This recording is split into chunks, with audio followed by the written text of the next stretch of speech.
We're going to solve this using the quadratic formula, and I haven't mentioned it yet, but most of these methods are interchangeable. It just kind of depends on the quadratic.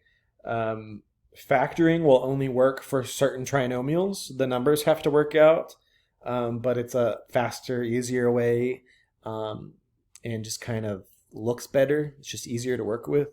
So factoring doesn't work all the time, but it's the fastest way, best way. The other two ways are completing the square, which we did earlier, and quadratic formula.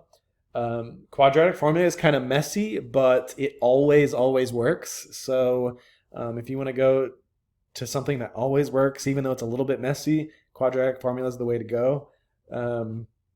Completing the square is just it's pretty complicated. So I don't tend to ever use completing the square, but it also always works. So if you're good at completing the square, good at quadratic formula, those methods always work. But here they're telling us to use quadratic formula, so we're going to go ahead and do that.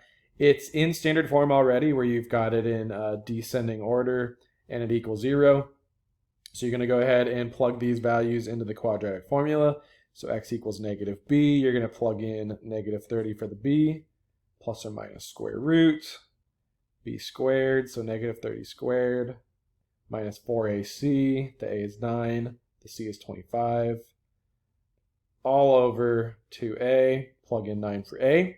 So we plugged in all of our values. You're then going to figure out the inside of the square root first. We've got negative 30 is 30. Negative 30 squared is 900. And then 4 times 9 times 25 is also 900. And then in the denominator, 2 times 9 is 18. So in the square root, if we continue to finish that, we're going to get 0.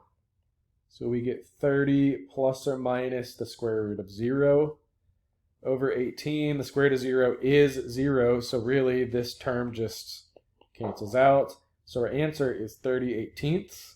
We're going to reduce the numerator and denominator by a factor of 6. So if you divide those by 6, you get 5/3. And so that means 5/3 is a double root.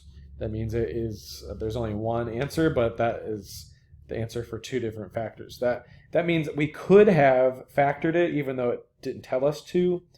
The factor would have been x minus 5/3 twice, which, you move that denominator in front so that it looks like this, 3x minus 5, 3x minus 5, which, also makes that 9x squared and that positive 25 at the top.